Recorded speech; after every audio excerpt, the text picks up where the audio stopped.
Welcome to the NBA Coast to Coast podcast brought to you by thelines.com. Coming to you from the West Coast, Josh Lander, joined by Nate Weitzer. He's on the East Coast. And we've got series play-up props futures bets up in this one for you guys. Also have a separate one with those future series bets that we're looking at as well right now. So make sure you do subscribe to that page. Continue to follow along throughout the rest of these finals. Also want you to head to thelines.com. Use that prop finder tool that we have up there under the NBA tab to make sure you're getting the best juice back on all these play-up props that you're making throughout the rest of this championship series. Nate, let's go ahead and get right into your first NBA player prop futures bet here for the championship. Yeah, I'll take Derek Lively to average 7 rebounds or more, and maybe like a fifth of a unit on him to lead the series in rebounds, which is plus 1,400 last I checked. I think it's kind of dropped to a more reasonable like plus 1,000. But honestly, I think other than Tatum, like he is one of the guys I would favor to do so. I mean, Luka's in the mix for sure, but with KP potentially back and platooning with Horford, like the Celtics are not going to have a traditional center out there rebounding as much, right? So, I mean, Tatum is in perfect position to board up because he's going to be guarding PJ Washington, Derek Jones in the corners, maybe doing some switching onto Luka. And that's how he plays, right? He just comes off the weak side and snatches that thing and gets the Celtics involved in their offense. But I mean, that's why that's not the center bet here. I'm just banking on Lively continuing to do what he's done as an incredible rookie, like as a playmaker is just what's been the most bizarre thing in terms of like he's a rookie and he's like miles ahead of Daniel Gafford in terms of playing alongside Luka and being a connective piece here.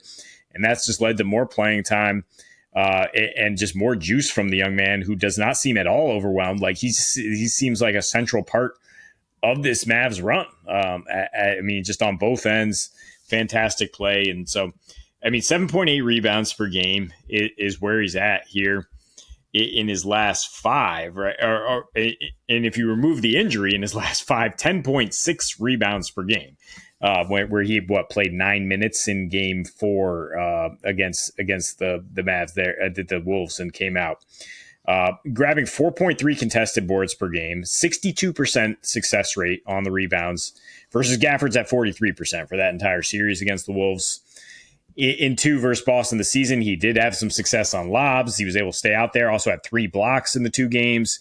Averaged 6 rebounds per game. Again, didn't miss a shot. 10 for 10. Coming off of Western Conference Finals where he did not miss a shot because he's the perfect big to pair alongside Luka. And I mean, will we be looking back at this like, oh, Dallas tanked at the end of that 23 season, and then it turns out they got the missing piece that allowed them to win a championship. It has at least allowed them to get there in such a convincing fashion. But look, all I'm counting on is Lively playing a little bit north of the 25 minutes, a little bit more of the timeshare than Gafford, and that should definitely allow you to get these eight boards a game or so. Yeah, I concur. I mean, yeah. So, I mean, yeah, you can get 7.1, right? Like, and you're good to go at that point. Now that we get to get that little decimal in there, it's crazy how much better he is when he gets the ball in his hands. And a little bit of a knock on Gafford, who just starts walking around, forgetting that he's got a dribble and stuff like that. If you get him too far from the basket, he's just like, I don't know what to do right now, and just sort of chucks it up, and it's a bad play. You could see Lively starting. One thing I want to throw out, because we talked about the matchups, I think you're going to see Tatum on some centers as well. That's what I would do. And we have seen Joe Maz do that so that you have a defender like Tatum available for the switch when Luka puts somebody in the pick and roll, right? It's going to be a lot scarier if you got Horford or KP on Luka on the 3-point line after he gets them in a switch. He's going to be hunting everybody though, man. Whoever he can, he's going to hunt them. So we'll see. But, Tatum is going to be, everybody is going to be as versatile as you could possibly imagine. There's like 2 to 3 guys that'll be on Luka. It'll probably be Brown starting, all that stuff. But either way, as far as Lively's concerned, man, yeah, I think you as long as he's healthy, you go right back to he's playing 26. Gafford's playing 22, and Lively's playing in the 4th because they trust the rook more than they trust Gafford in those crunch time minutes where it's like, I don't even know if you want to have Gafford in there at that point, so that with the ability for him to turn the ball over in key moments. So I like this bet. I don't have any problem with the rebound leader thing, because if Tatum is a little bit further away from the basket and the Celtics are doing this, 5 is strength in numbers and all that kind of stuff, then yeah, those stats are going to be divvied up a little bit more than they will on this Mavs team, where everybody has a pretty clear defined role for what they're expected to do. And Lively's definitely rebounding as much, if not more than anything. So let's just go with this. It seems too easy, man. It's at plus money. It's at even money for Luka to lead this series in 3-pointers made. This is like, what do you want me to say? He takes 10 a game. He's capable of making 5 of them out of 10. We obviously know that from the way he hit like 4 in the first quarter of this last game. But just as importantly, like, the defense for Boston is pretty much the same defense for Minnesota in so many ways. Like, Minnesota might be slightly less capable of switching with a few more mismatches, in that sense, but they're going to play that same drop D. Like, you kind of have to. And maybe we'll see some 2 center lineups as well, because they did play Al and KP at the same time in the regular season when these teams faced off in March. You saw a good amount of KP with Al Horford minutes, which would be for the purpose of having one of them on the baseline to help protect against that lob, so that the guy who's caught up in the pick and roll can come out on Luka. I still don't think that's going to be enough to stop Luka from taking 10 to 12 threes a game in this series. And it's certainly not going to be like he's going to be tested from other guys necessarily battling for that. I think, what would you say? Derek White has got to be the dude that you consider the most dangerous on a game-by-game basis based on volume alone. Like, he's the only one who's taken at least 8 threes for this team. And like, unless you really think Tatum's going to wake up to the point of shooting better than the 30% he's shot from deep in the playoffs, the last 2 playoffs now. Last year it was 30%. This year it's 29% at about 7.5 threes per game for Tatum. So volume alone, like, Derek White should be good for about 8 per game on the attempts. Luka for 10 per game. That's what it's been in the playoffs. And D Whites were all clumped together at the front. Like, I'm not using this as true analysis, but the man has shown the sort of continuous, I'll make 4 or 5 games, I'll make a ton of threes, and then I'm going to kind of go quiet. The averages will come out to about 3 to 3.5 made threes per game for Derek White. But over the course of the whole series, especially, like, it's just he might have used up some of those threes. Like, he's at 8.5 in the playoffs for D White in terms of the attempts, but he hit 28 threes in the first 6 games of the playoffs. That was the first 5 games against Miami, 1 game against Cleveland. In that time frame there, we're talking about 4.8 threes per game made for D White. Then you come back to the next 8 games, he came right back down to earth, so that in the playoffs he's averaging 3.5 makes from deep. But in the last 8 games, it's only 2.5 makes from deep, right? And obviously Indiana, a little bit better of a 3-point defense than the Cavs. That was one of their calling cards, but it's still the same concept here. I mean, the Mavs are also a very good 3-point defense. They middle of the pack. They've been top 15 for the entire season. They didn't really get much better at defending 3 necessarily once they got the trade in town, but they still have been always like a top 15 defense in that sense. And Derek Jones Jr. getting a lot more time these days than Tim Hardaway Jr., who was getting the bulk of the time during the regular season. Now you got DJJ instead of THJ out there, and that's obviously going to be a pretty big deal as well. And then for Luka, like, that's it. It's like, what you're getting. You're getting at least 10 threes. Well, let's put it this way: at least 9 threes in each game.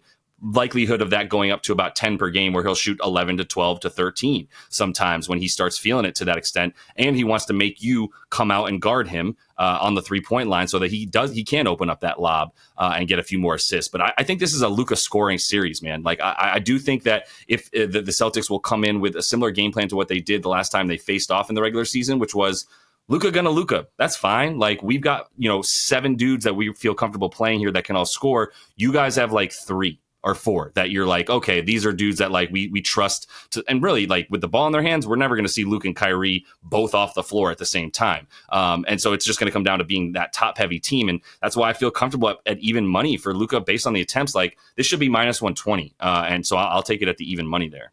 Yeah, I thought it was at first glance. I thought it was like minus 150. But yeah, for the entire series, absolutely.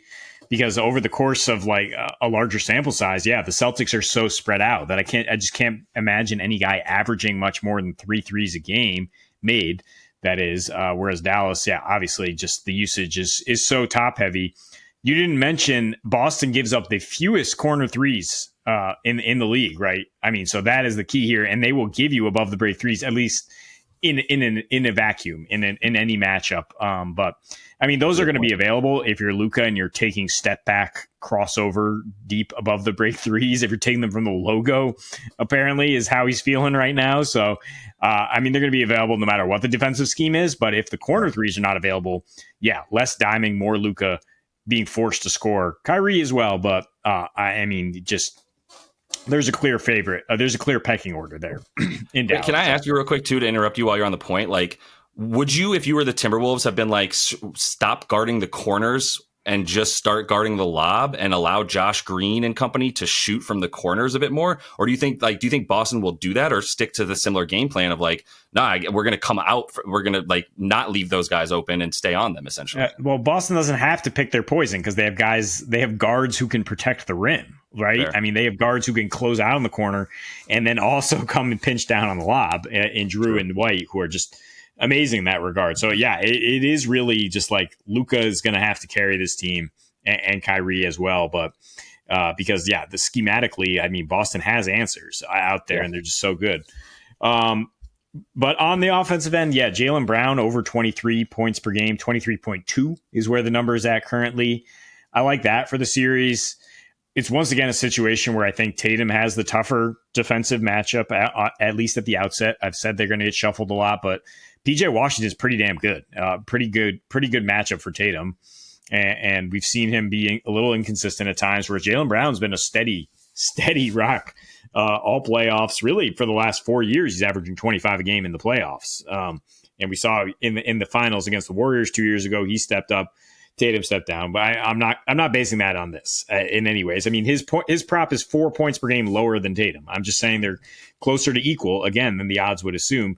And if Derrick Jones Jr. is starting on Jaylen, like he's a great defender and did a great job on Shea, on Ant at times. You know, that was really a team scheme, right, to slow down Ant. In terms of like physical matchups, one-on-one, like Jaylen's going to put him in the basket. Like he's too light. He's too light to deal with Jaylen Brown. And maybe like Jaylen, who is not a vocal guy, like pretty much the opposite of Luka in terms of like why he seems fiery, but he's clearly like a silent killer who likes the taking on the matchup of guarding Luka, who he is a good matchup for on the other end, and then coming right back and giving him the business. And last four in the regular season is averaged 27 on really good splits, 60-40% against Luka Doncic. So I think that could kind of, ramp him up, as well as all the history with Kyrie that these guys have. But I don't think Jaylen's going to have to guard Kyrie the way Ant did and tire himself out that way. I think while it's tough to guard Luka, it's much less exhausting. And that, while you were asking me about what the Wolves should have done, that's what I was suggesting early on. But I mean, Jaylen, he is just a bucket getter, right? He doesn't depend on the assists or the flow of the offense necessarily. He comes out, he sets the tone, and he just gets his money against. I don't think anybody on Dallas is going to be able to slow him down individually. And the fact that I said like they have such good rim protection that you can't get all the way to the rim against this team with those two bigs, I like that for Jaylen Brown, because he has that kind of stop on a dime 10-footer game that is a lost art in the NBA, and it looks like he's taking a bad shot a lot of times, but he's got him down pretty money. I mean, he's like 55% effective field goal when he has a touch 2 to 6 seconds, or a lot of dribbles, and 43% on pull-ups in these playoffs. And Tatum's numbers are not as good in those situations in some ways. So I like Jaylen Brown to keep going here. Same, man. And Jaylen Brown does, like, rarely does he have that bad of a game the same time as Jason Tatum. And when he does, they lose those games. That's been the case in the playoffs. But yeah, I like Jaylen to get his in this one. I have like DJJ and PJ being pretty interchangeable on the Jays there, right? Like PJ Washington maybe starts out on Tatum, maybe starts out on Brown. Probably Brown, I would expect, if the way that they used Derrick Jones Jr. in the last series was to assume that he's a better defender in general. And And maybe that was more because he's guarding Ant, who's not going to bully him the way that Jaylen Brown can bully him, has a few more pounds on him, like you said. If Jaylen Brown, I think he will be, and I'm very confident in this, that he will be the beneficiary of the cross matchup that is going to doom Luka on that end. Because if Jaylen is guarding Luka and they go into transition, well, guess who's now responsible for picking up Jaylen in transition? Luka, which means that Jaylen is going to have his way of things, one-on-one to the rim, or even one-on-two to the rim. If you don't have guys bigger than him, he's going at both of you. And he's not scared of Luka, obviously, which could, in fact, be a problem for Luka. But yeah, either way, like that'll be some stuff that really works in his favor, those cross matches. If the Mavs turn the ball over, they're donezo. They are absolutely donezo, because if the Celtics get into transition with those guys, done. Like that's a serious killer right there. I'm sure that's a huge part of their game plan in this one, but Jaylen Brown will be taking advantage of all of it. So I'm going to go with an under here for D White in the assists. They're up at 4.8.